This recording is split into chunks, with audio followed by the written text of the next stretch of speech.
आज आमे सजना शाग मुग डाली तरकारी शिखा। एथिपाई सामग्री गुड़िक हूँ मुग डाली जहाँ को मु पूर्वर लुण हलदी दे सिझेकी रखी, गोटा सोरिष, जीरा, शुखला लंका, छेचा होइतिबा रसुण, सजना शाग जहाँ को मु पूर्वर भल भाव बाछि धोई चुन चुन करी काटी रखी, नड़िया कोरा और तेल। तेबे चलतु प्रस्तुत करनेबा सजना शाग मुग डाली तरकारी। प्रथमे कड़ाई सोरिष तेल गरम करवा।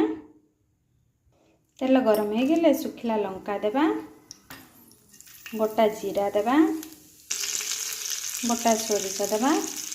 या को भल भाव फुटे नेबा। सोरिष जीरा भल भाव फुटी हो गले एथिरे छेचा होइतिबा रसुण देबा। रसुण को भल भाव भाजी नेबा।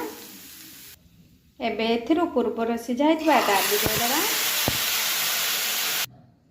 या को गोलाई देबा। डाली फुटिवा पई किछि समय छाड़ी देबा।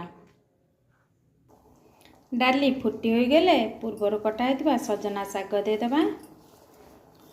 या को भल भाव गोलाई देबा। शाग सिझिबा पई या को धीमा आंच रे 5 रु 10 मिनिट बसै देबा। देखंतु शागर कलर चेंज हो आसलानी, शाग भल भाव सिझी आसलानी, डाली बहलिया हो आसलानी। एबे एथिरे नड़िया कोरा दे दबा।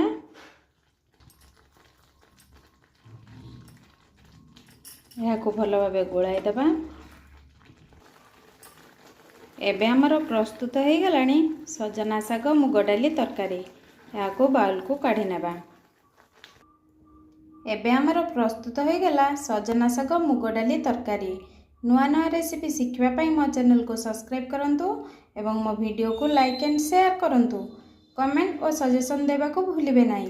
Thank you.